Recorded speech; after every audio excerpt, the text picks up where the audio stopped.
Hello, hello, hello, and welcome to today's episode of Her Version. This podcast is dedicated to sharing stories of struggle to triumph, a platform that allows individuals to tell their truth in order to inspire and uplift others. For those of you that are new to this podcast and like content like this, make sure you hit that subscribe button, follow, like, and share. I am your host, Sabrina Victoria. Let's jump right in.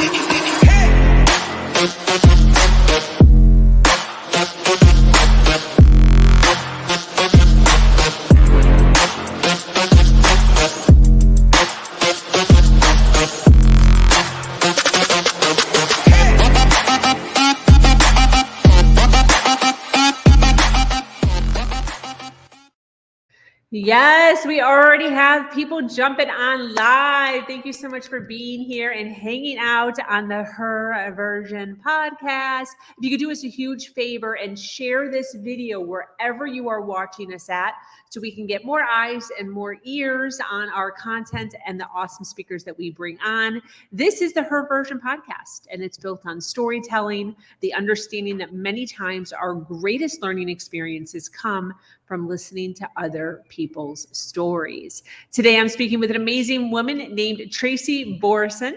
Tracy is the founder of TLB Coaching and Events, Chief Peep of the international Your Business Peeps community, and most importantly, a mom. She endeavors to bring her personal brand into everything she does and encourages others to find, own, and show up with their personal brand leading the way. Whether in corporate leadership, entrepreneurship, or a job search, we all have a uniqueness that creates value. I totally agree with this. Tracy's goal is for everyone to see that in themselves and bring that shine to the world. Welcome, Tracy. How are you? I'm doing wonderful. How are you, Sabrina? I'm doing fantastic. Thank you so much for being here, for taking some time out of your day to relax with us and share some of your awesome nuggets and value and all of the things that you've done on your journey of this thing we call life, and to share some inspiration with us. So I would love to just dig right in to all of the storytelling and kind of just, what's your story? What's your background? What was the pivot that got you to where you are now? Yeah, so I have this, I think probably a lot of people have this, where there's like this underlying version of you that existed all along, and then this societal version of you that people convinced you that you needed to be. And so like I went to college, specifically business school, and then I got a job in corporate, and then I worked my way up the corporate ladder, and I did like all of these things that society says are good things to do. I have the house. Actually, at one point, I think I had like 3 different houses, 2 cars, right? And all these things that everybody said, this is what you should want in life. And I had this moment where I was looking out the back window into my backyard, and I just thought, is this gonna be my life? Like, is this gonna be it? Because it's just kind of meh. And that was a real turning point for me, because I have this, let's call it a vein of authenticity, which I think we all have, that existed in me from the time I was small. And I like, when I was in school, I didn't do the cool things, and I was okay with that. And I didn't get bullied, because I think people just saw that I was like, well, I'm going to do me. And if you don't like it, then too bad for you. It's not about me. It's about you. Like, I always had that, but like the older I got, the quieter it became. And when I had that moment looking out into my backyard, I just was like, oh, it's like I could hear it. It's like it was whispering to me that's like, I'm still here. And then I started to listen to it more. And then I started to make some like pretty drastic changes in my life. So I was in a relationship at the time. I ended up getting divorced. I have since left the corporate work environment. My background is sales and marketing, to do my own thing, which was mostly prompted by me having my son, who's now almost 5. And it's just been this really beautiful ongoing discovery of what is authentic for Tracy and what is my secret sauce that I can tap into to provide value, to provide meaning, to provide fulfillment for myself in a way that I feel like at the end of the day, what I want is that there was like Tracy was here stamp on people. And it doesn't have to be the whole world, right? Like, I'm not trying to be famous, but I just want to say, like, this was a mark that only Tracy could have made, and I made it. So yeah, I mean, it's kind of a long journey to get to this point, and I believe it will be an ongoing journey to keep tapping into what is authentic as I learn and grow and change and evolve. But that is definitely a journey that is worth it. I love that you're bringing this up because I host a leaders networking meeting once or twice a month, and that subject came on. I asked the group, how would you know when like your mark is made? Because that had come up during the conversation. Like, I'm just trying to make a mark. Like, what does that look like and what does that feel like? So I want to ask you, how will you know that you've succeeded in making that mark? I think this is interesting because honestly, I'd never really thought about it. But the first place my mind goes is that a lot of times we think these things are like external, right? Like, even when you visualize making a mark, it's like external to you, right? It's a mark on something else or a check mark or something like that. And a lot of our lives we're raised to look for that external validation. But for me, I think it's a feeling. It's a feeling that I've done something that was meaningful, that person's life wouldn't be the same if I wasn't there. And it's nice to see those types of things through. This is why I always encourage, especially leaders, to get recommendations from their teams, because I have a couple of LinkedIn recommendations that I go back to quite often, and I read them and I'm like, really? Is that about me? Like, that's kind of cool. And so it's an experience. It's an experience that people have instead of a trophy or even like a high five, right? It's not necessarily something that's visible, but it's something that you can feel inside. And you're like, yeah, that's like, this is why it was so important. One of the contributing factors to me leaving corporate was because I wanted to spend more time with my son. And at the time I was senior vice president of sales and marketing, and I worked all the time. And before I had him, I kind of loved that. It was my jam. And then once I had to trade, I was like, oh no, now this is a bad trade. Like, he is way more meaningful than any of this other stuff that I was doing. And so I decided just to like, I'm done with that. That's past me, and it was great. And now this is new me, and it doesn't fit me anymore. But there are still there's some impacts that I made when I was in corporate that are meaningful to me, and they're mostly people related, right? So they're like, I have an employee who then, like, we gave her an opportunity to go try out management, and she tried it out and she didn't like it. And then she found this like really cool specialty niche, and now she's like known for it, right? And you're like, this is something that's like, yeah, I did that, right? Like, I facilitated, and the person does it at the end of the day, but would they have if I wasn't here? I don't think so. So being able to, my friend talks about like taking these things to the bank, right? Like, when you have those feelings, when you have those experiences, take them to your personal brand bank and deposit them, because those are the things that you can continue to build on and continue to collect. So by the time you retire, by the time you're close to leaving this earth, then you're like, oh, I have this really full piggy bank, and that means that I touched X amount of people. Yeah. I want to ask, what does your journey look like when you were going from corporate to entrepreneurship? Because I know that there's so many people, men and women, who want to make the leap. And there's a lot of fear. There's a lot of scarcity. There's a lot of, just thoughts in general that keep people from doing it. First of all, how did it look?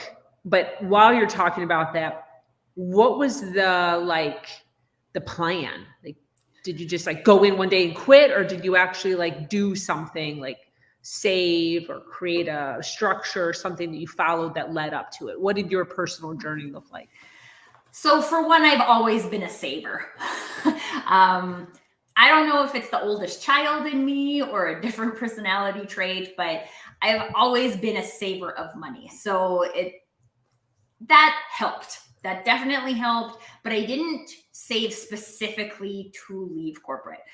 So for me, I went back to work after having my son, and there was like this slow disconnection from the work, right? The work was really meaningful to me before, came back, not so meaningful because now I have to trade it against something that's more meaningful.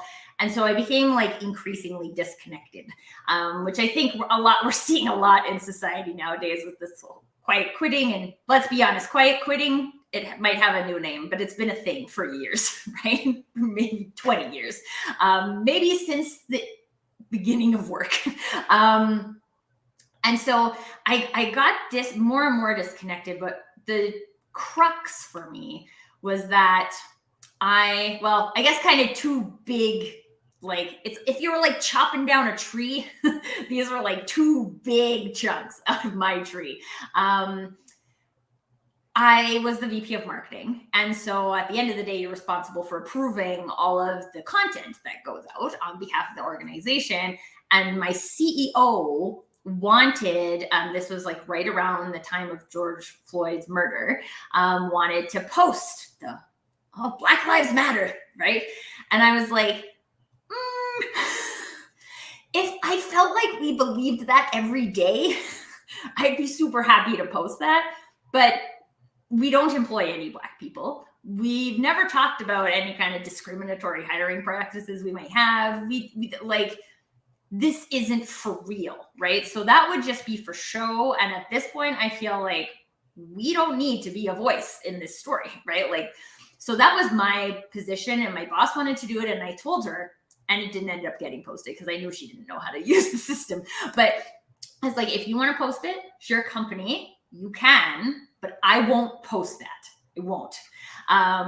So that was one really big thing that said to me, like, who I am as a person is not aligned with this company and very minimally their business processes. And I had been there for 8 years. So there were lots of things along the way that showed me that. But then the last thing was that, so it was on my birthday. My birthday is May 26th.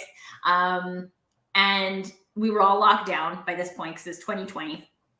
And nobody said happy birthday all day.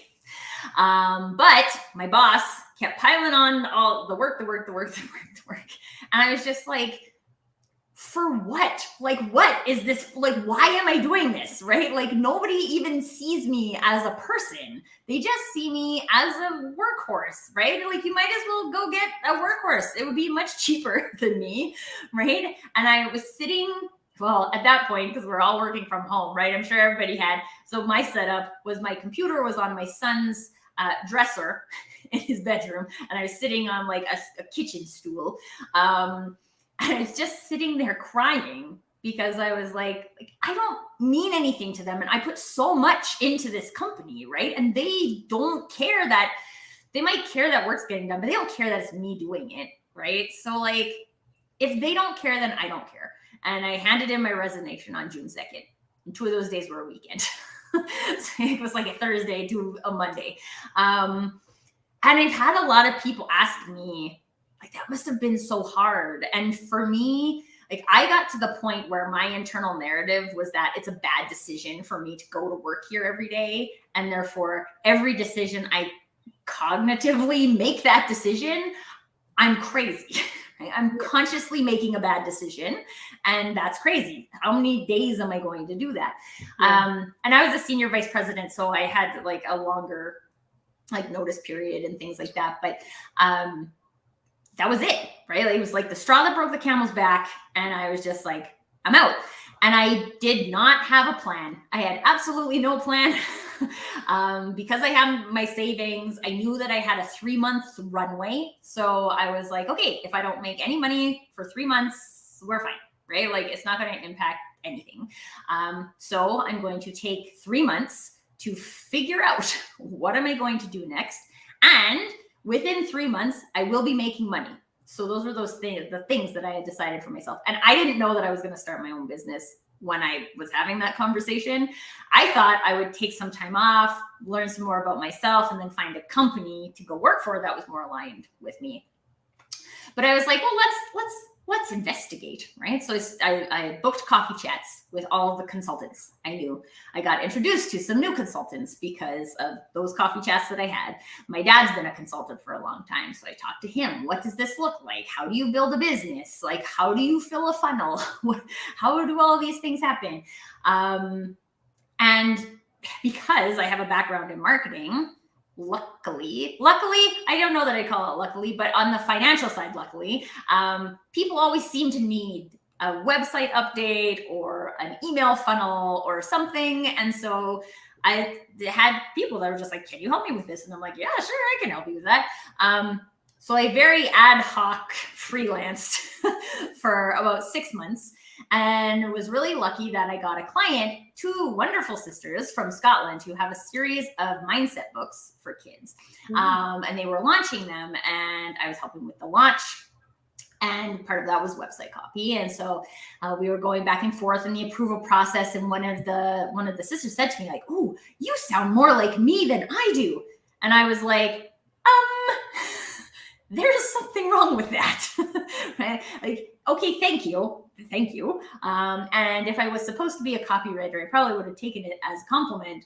But all I could think of was like, no one should sound more like you than you do. So like, what's up with that?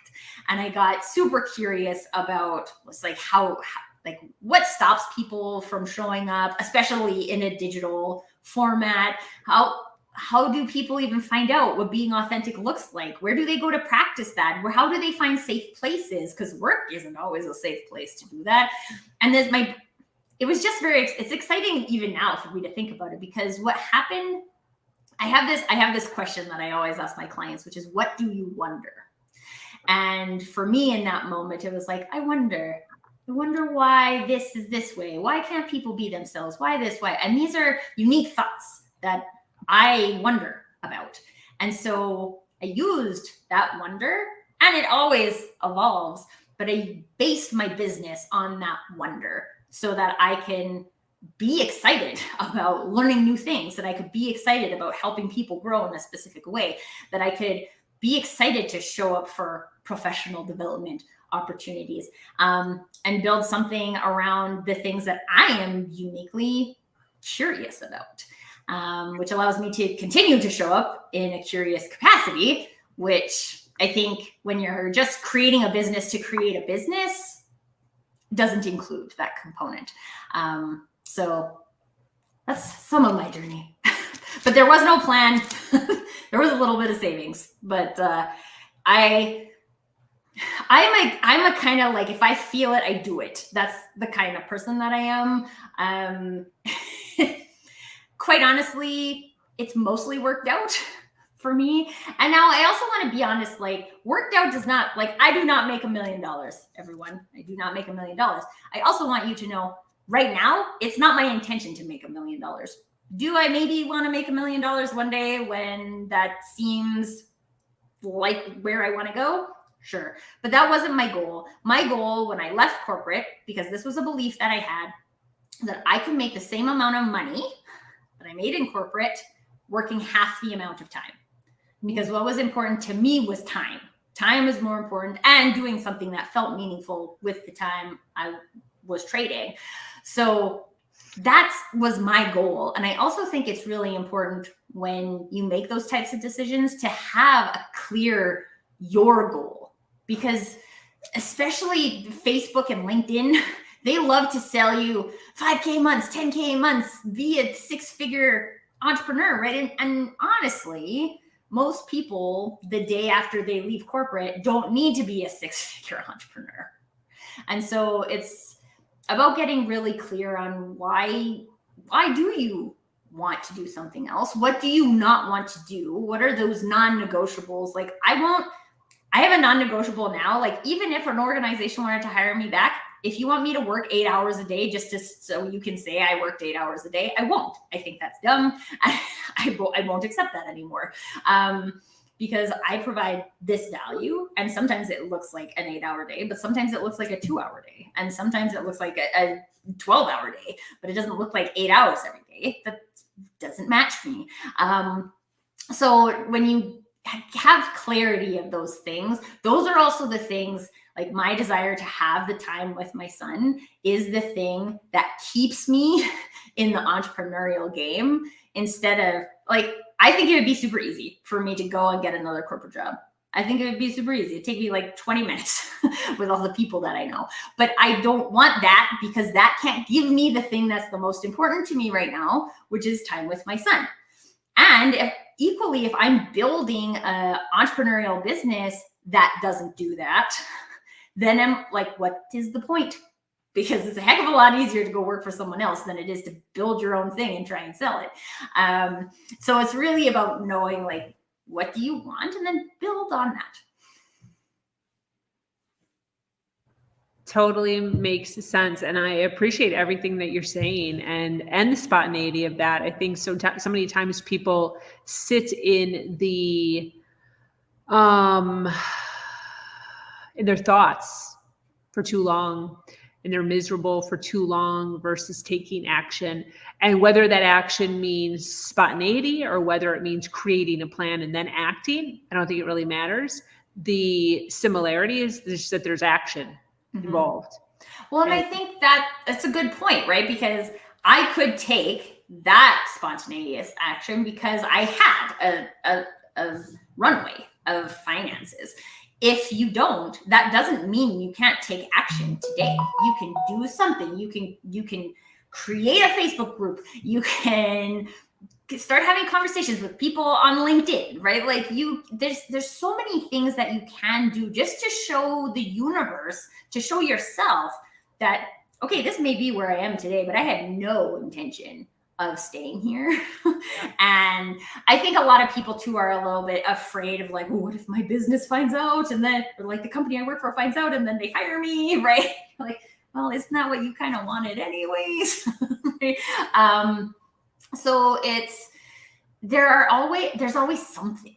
There's always something you can do to, I like to say, tell the universe, right? Tell the universe that I'm not sitting here and accepting this. And maybe I am keeping this job for 6 months because I need that financial security, or I need the insurance, or there's lots of different reasons why people keep jobs that they hate.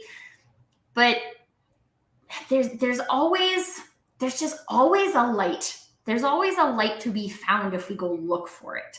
But it can't be found if we don't go look for it. So take the action and go look for something. And sometimes we don't know what we're looking for, but I will tell you, you can tell things that look, I was explaining this earlier today in my LinkedIn live show. To me, there's like places and experiences that just feel gray, right? And there's times I've been in work environments that feel gray, or there's times I've been in personal relationships that feel gray, right?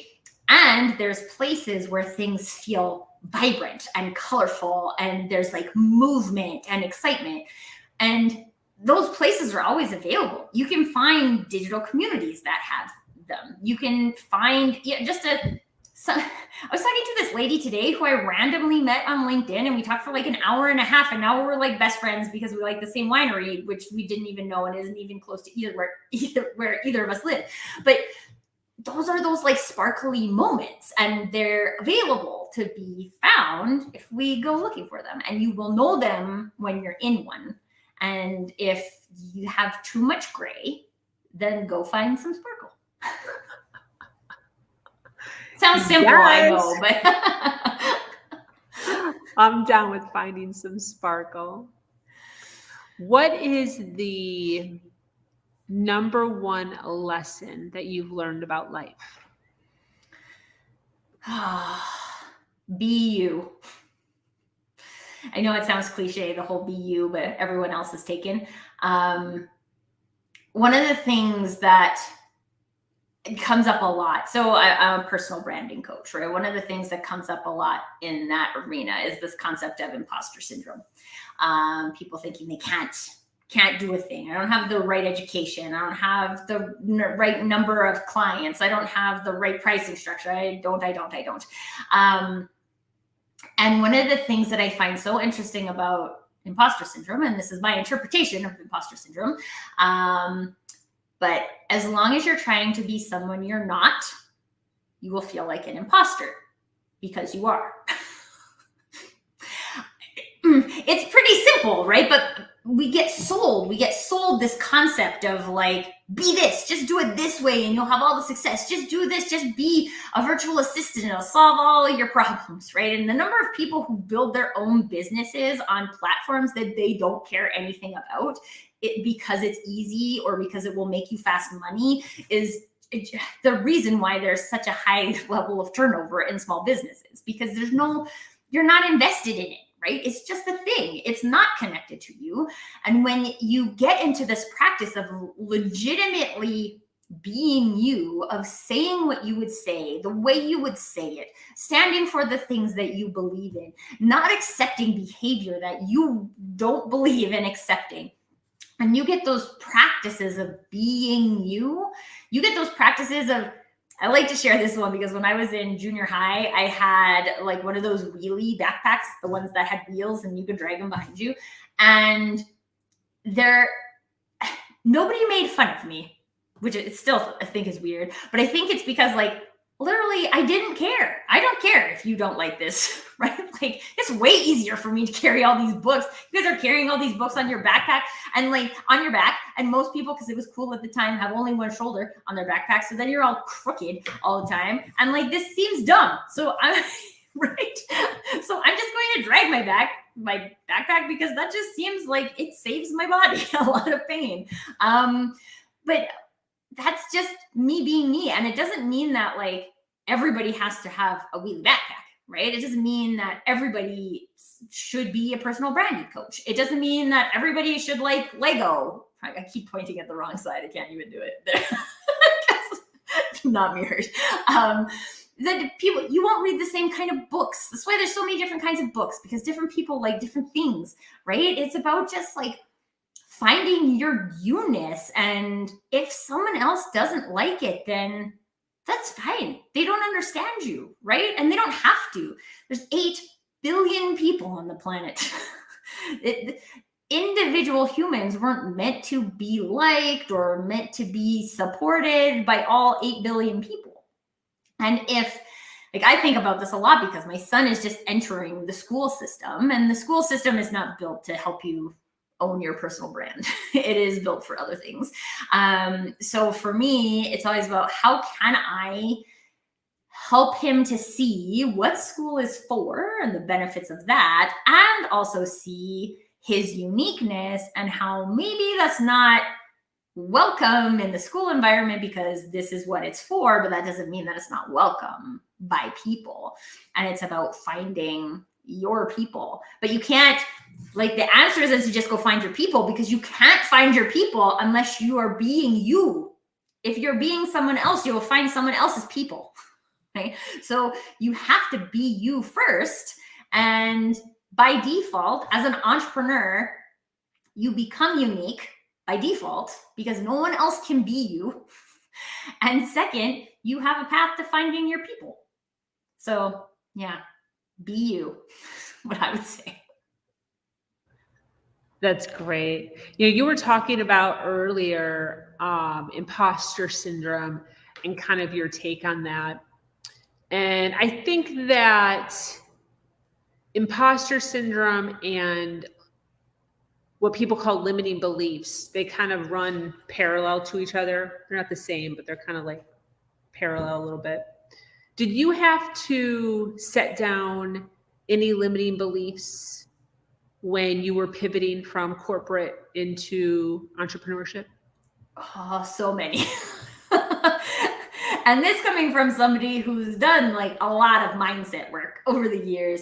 One of the like biggest ones for me is that because I left with the goal of creating more time, freedom, I had this belief, limiting belief, that full-time was 40 hours a week, which is not crazy that I had that belief. That corporate work environment taught me that from the time I was little, because my dad worked in corporate. So I would constantly get stuck in this loop of, I'm only working part-time. I'm only working part-time. I'm only working part-time. And there was one moment, it's so weird. I was just like driving my son to his grandma's for the day, but I was like, I work full-time 25 hours a week, right? I work 25 hours a week. And in my 25 hours a week, I am a heck of a lot more productive than a lot of people who work 40 hours a week. So why do I keep telling myself that I work part-time? I don't work part-time. I work full-time. Also, I'm a mom, so I'm mom full-time, right? So that was one that was really big for me, because I feel like while I thought I was working part-time, I gave my business like part-time effort, right?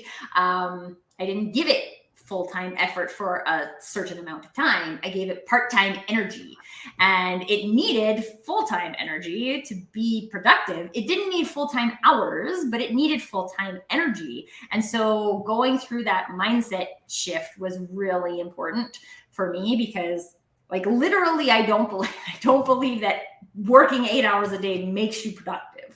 I believe that there are some tasks that take 8 hours, and there are some tasks that don't take 8 hours. And if I can reach out to X amount of people in 20 minutes, then I can do that and say I did that in 20 minutes. And equally, because all of us have these, like we're all productive at different things, right? And some people are more productive at this, some people are more productive at this. And so the things we can do the fastest, that just makes us good at them. It doesn't mean we should try and squish more stuff in. It means that when we do the things that we're good at, we can just do that and be done with it. So anyway, that was one of the biggest mindset shifts for me. I totally agree with that. And I even say that I work double what normal people work in the same amount of time. It's just super productive. You know, I'm just very structured. I'm very organized with my time. And when I think about how long it takes other people to do things, and then how long it takes me to do things, it's just quicker. It's just more efficient. There's less distractions. There's less multitasking and more focused behavior. Right. And why should we be punished for that, right? Like, and we mostly punish ourselves for that. So on an entrepreneurship level, those are things that are really important to look at. Like, am I punishing myself for being good at my job and saying like, I need to be better at this, right? Like, we're good to go do what you're good at. And sure, if you're an entrepreneur and you're doing everything by yourself, like, yes, you have to do some sales, right? Yes, you have to do some marketing, but you don't have to do all the things. You don't have to have a podcast and a book and a live show, and you don't have to have an email list, right? Like, you need one of those things. Pick one that feels the easiest for you to do. Then on the sales front, I had this problem because I get in the like sales conversation. A lot of times people are talking like, just reach out to 25 new people every day and then you'll have a good funnel. And you're like, well, I've seen a lot of people do that and they don't have a good funnel. And so what's the break point? It's because people don't want to do that, right? They show up with this, I don't want to energy, and then they do it. And then the people who receive it feel your don't want to energy and aren't into it, right? Like, it's pretty simple. But we do things because someone told us we should do things. And as entrepreneurs, a lot of us are going into an arena where we feel like we don't know, right? Like, we feel like we don't know what to do. I worked in corporate marketing for 15 years and then started my own business. I don't have any experience running my own business. I have knowledge of what it looks like to run a business in a way that I wouldn't do it. And you're just trying to like build those things. And it's great to take in information by other people, but coming back to the BU point, right? It's about taking that information and trying it on. Like, you're at a clothes store and you're trying things on. Some things fit, some things don't. It doesn't mean there's something wrong with you. It doesn't mean there's something wrong with that shirt. It just means that shirt doesn't fit you and you don't want it, right? So you can try on tactics and strategies the same way, right? Like, oh, that sounds like something fun that I would love to do. And you try it and you're like, oh, nope, I didn't like that. I saw a stat the other day about how many podcasts only have one episode because someone tried it and then they were like, no, I'm good. And that's fine, right? Like that's not, I think in the like work environment, a lot of times that type of experimentation is frowned upon, but in entrepreneurship, it's really important because you have to say like, hey, I tried this and it wasn't for me. And that's fine. And that's fine part is really important. Definitely. I agree with you on all of that. To take what you were saying as far as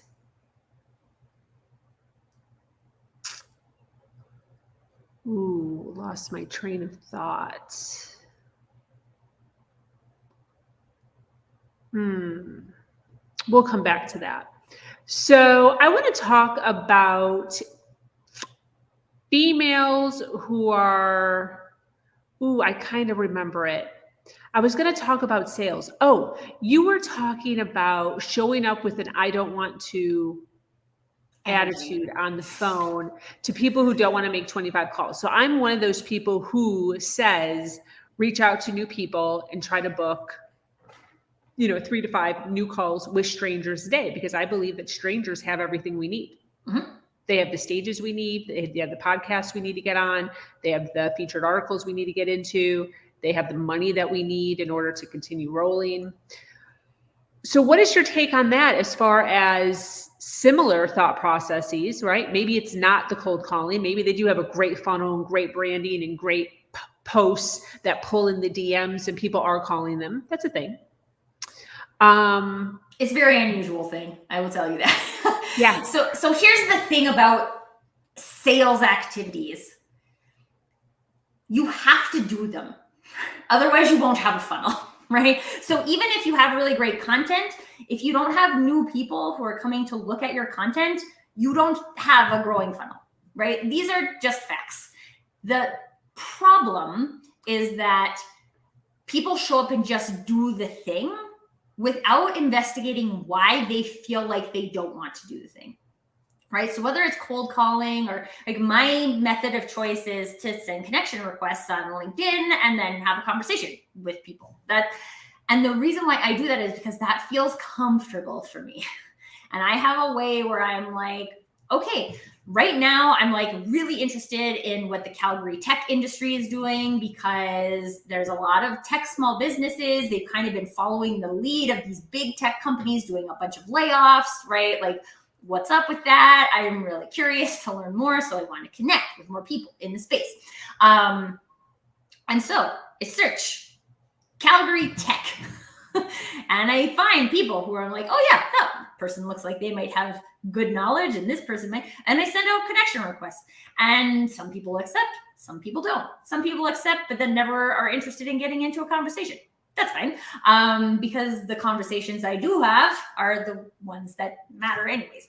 I always say like sales is like digging for gold, but you can't find it if you don't dig, right? Waiting for someone to just show up in your funnel because you create great content is literally waiting for an earthquake. So the gold just rises to the top, right? You can't predict it. It's not sustainable. It's just lucky. And building a business on luck doesn't make sense, right? And so the strategy behind sales is to get new people aware of who you are and what you do and what you care about. And that doesn't mean that everybody you're going to connect to is going to buy from you. That never is the case. But it's about more people. Someone used a phrase the other day in one of the lives I was on that was really good. It's not about who you know. It's not about what you know. It's about who knows what you know. So that's what sales is. That's what marketing is too, right? It's about giving people access to what you know in a helpful way or in a way that's in alignment with your personal brand, right? Some people really like to teach. Some people really like I love to challenge the status quo. I like to ask questions. I like to ask questions to people. What's up with this? What's up with this? That's my style. It matches my brand. So then when people meet me, they're not shocked that I'm constantly asking them questions, because that's what I do. I do that on my LinkedIn lives. I do that in my posts. Like I do that because that's what I do. And so, yes, you have to reach out to new people and pick your number, right? Like, yeah, I think in the 20 to 25 range is like, will give you a solid funnel if you're doing that a day. But if you're doing that from I don't want to energy, then it won't give you the funnel. So then it's not about saying like, I'm not going to do that. It's about figuring out like, how can I do that? How would I reach out to people in a way that feels authentic for me? Maybe it's not cold email, but then what are you going to do, right? Like, are you going to go on podcasts and see who's on them live and then connect with those people, right? That's a strategy. But it is about constantly connecting with new people.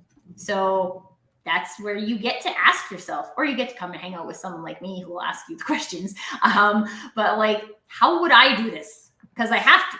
That's the only way to grow your business, is to get more sales leads. It's just a fact, fact of business life. So how would you do it?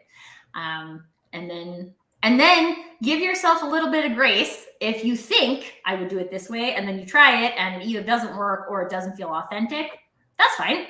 Just cross it off the list. Try something else. But you have to talk to people.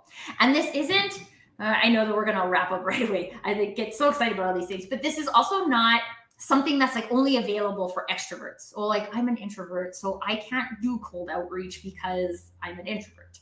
Well, there's lots of introverts I know that have really great strategies of outreach.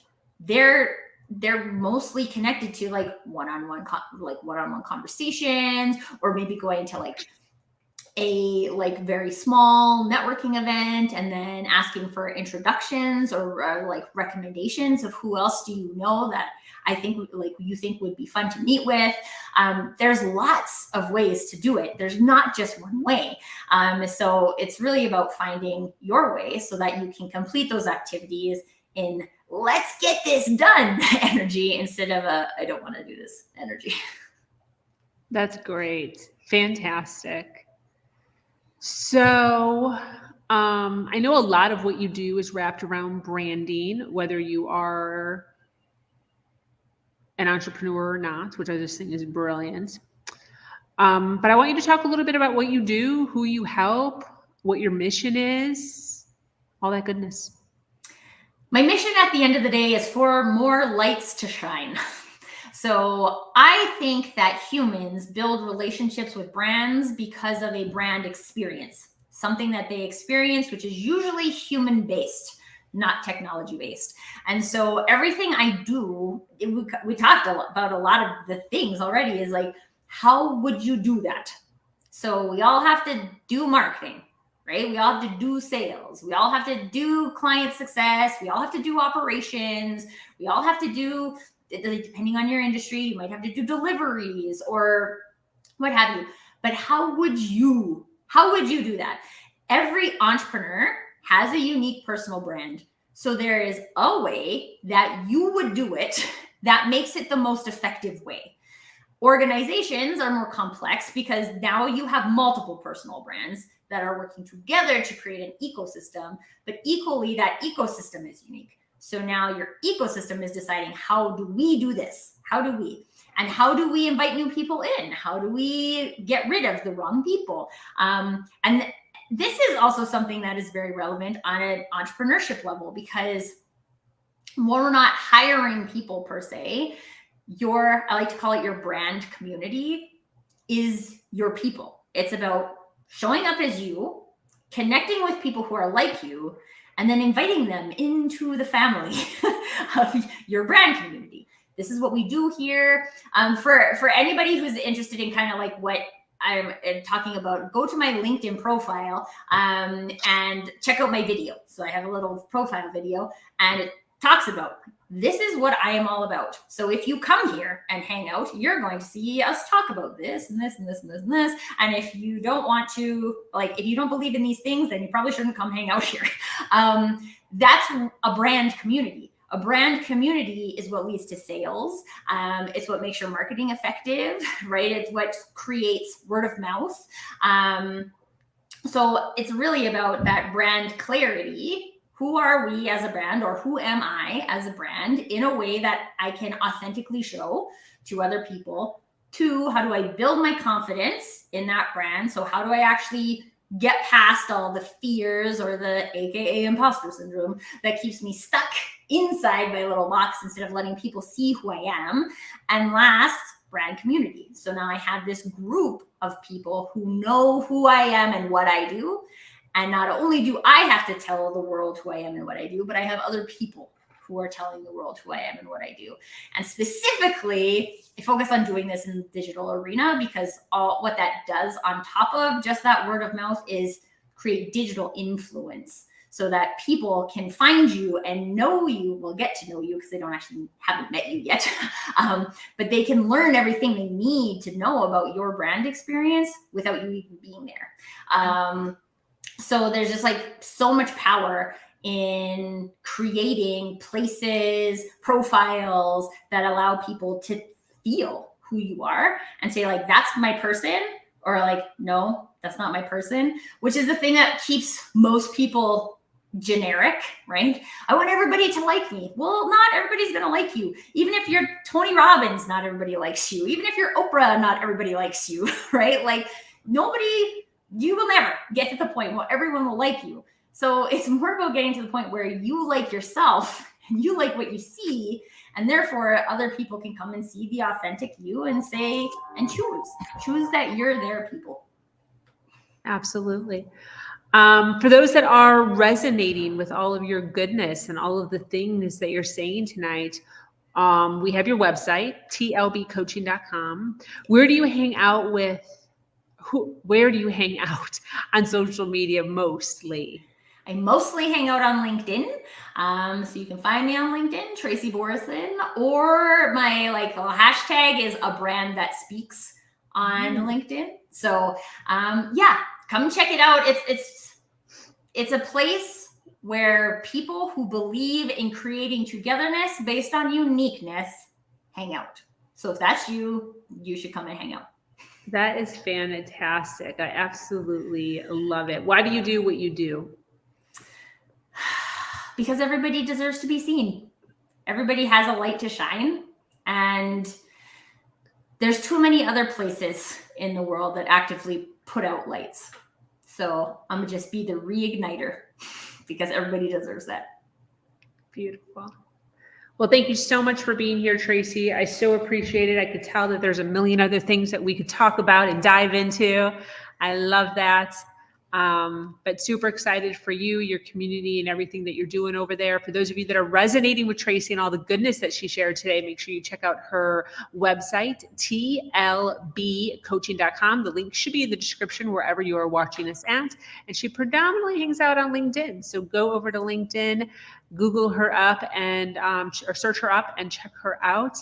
Make sure you connect, as she says. Thank you so much, Tracy. We are dedicated here to making sure that we continue to help all the ladies rise. Thank you for joining us. Those of you that are still here live, thank you so much for being here. For those of you watching on the replay, make sure you hashtag replay wherever you are listening to us at, so we can send you some love and see where you were hanging out with us.